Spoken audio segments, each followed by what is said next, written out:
আসসালামু আলাইকুম ভিউয়ার্স, চলে আসলাম আমার আখ খেতে। আজকের বিষয়টা হচ্ছে কোন সময় আপনারা মাটি দিবেন। অনেকে দ্বিধাদ্বন্দ্বে থাকেন যে মাটি দেব কোন সময়।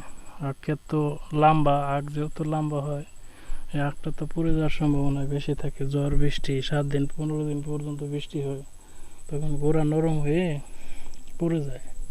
আজকের বিষয়টা হচ্ছে মাটি দিবেন কোন টাইমে এবং লাস্ট স্টেপে মাটি দিবেন কোন টাইমে। এই দেখেন, এর আগের ভিডিও দেখতে পারবেন যে এই যে মাটি দিছিলাম, এই যে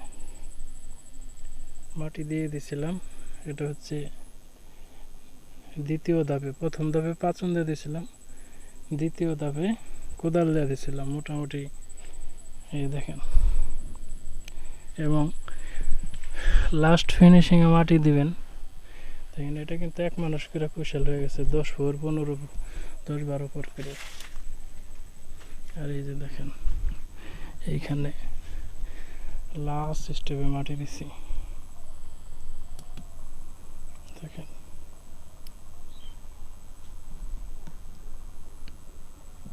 অর্থাৎ নিচের থেকে যদি দেখাই, যে দেখেন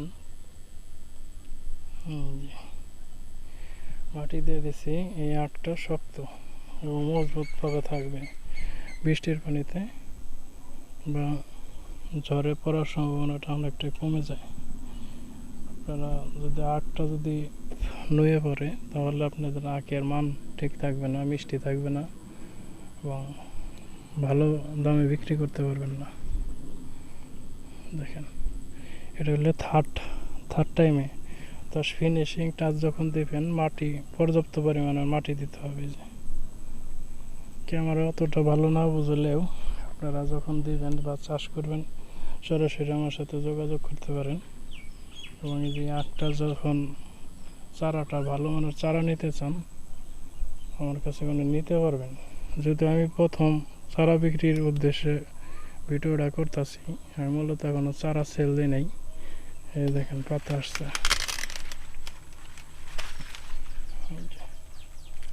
এই যে আর একটা চলে আসছে।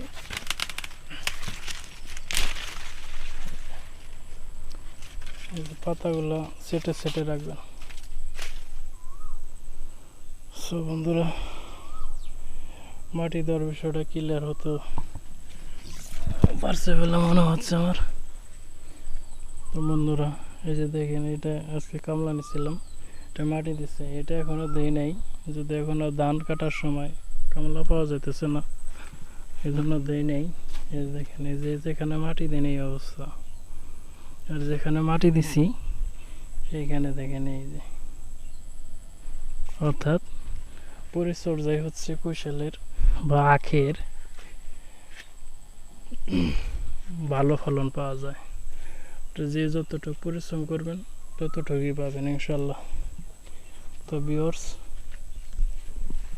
ভালো থাকবেন এবং আখ চাষ সম্পর্কে জানতে চাইলে আমার এই চ্যানেলটি ফলো করে রাখেন, কিছুটা হলেও ধারণা পাবেন ইনশাল্লাহ। ধন্যবাদ ভিউয়ার্স।